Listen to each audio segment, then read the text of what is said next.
Mr Speaker, a respected senior journalist recently wrote that energy is not part of the economy, it is the economy.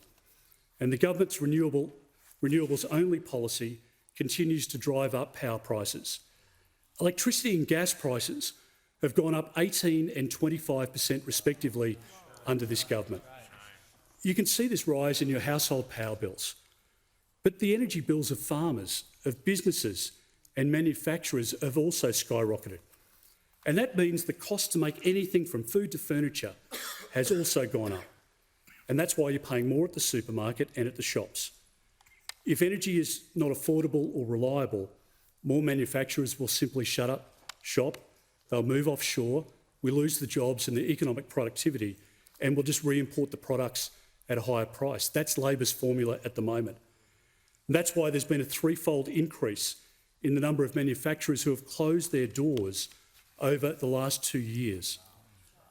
And for all of the government's talk about a future made in Australia, their current approach has no chance if energy isn't cheap and consistent and comparable to other competitive nations.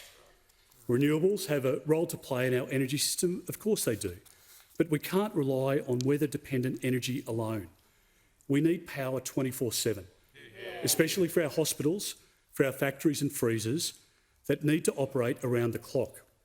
Now, concerningly, the government's renewables-only policy will see 90% of that 24/7 power switched off over the next decade. So it's a fair question to ask, how are things progressing for the government's plan for 5 gigawatts of renewables per year? Well, last year, 1.3 gigawatts were committed, almost 75% off target. Another Chris Bowen special. Rewiring our country will cost at least $1.3 trillion. Now, who will bear that cost? It will be you and your family, it will be farmers, it will be manufacturers, and it will be other businesses. So if you think you're paying higher prices for power today, they will only get much higher under a renewables-only rollout under this government. Our nation has 3 energy goals: cheaper power, consistent power and cleaner power. And we won't achieve these goals under Labor's renewables-only policy. But we can achieve all 3. And we can do that by showing the leadership and following the top 20 economies of the world, which are using zero-emission nuclear power or are taking steps to put it into the mix.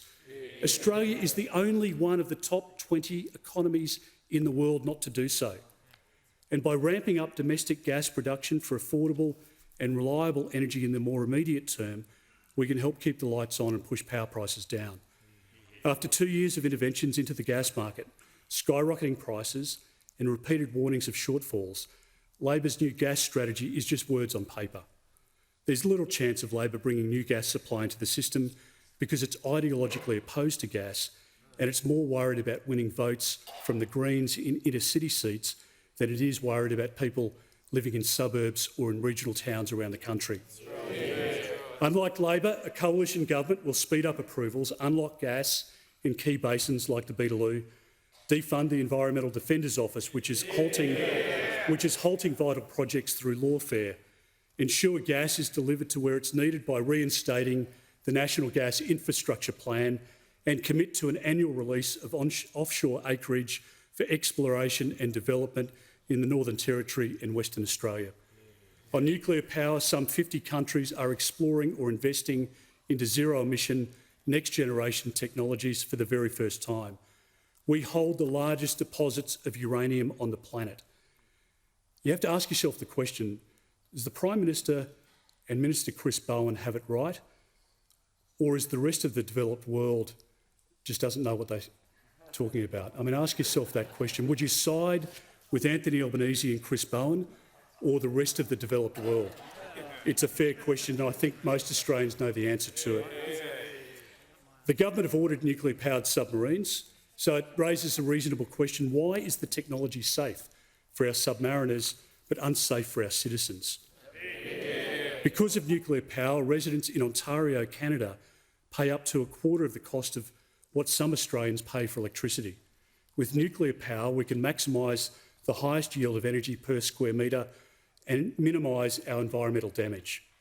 We do that by putting new nuclear technologies on or near the brownfield sites of decommissioned or retiring coal-fired power plants using the existing grid. There's no need for all of the proposed 58 million solar panels, almost 3,500 wind farms and 28,000 kilometres of new transmission poles and wires.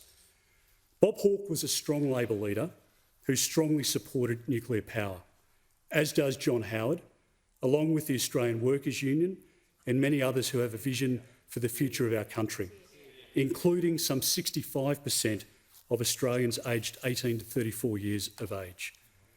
Making Australia a nuclear-powered nation is right for our country and will secure a future of cheaper, consistent and cleaner electricity. We need the right policy for you and for our nation.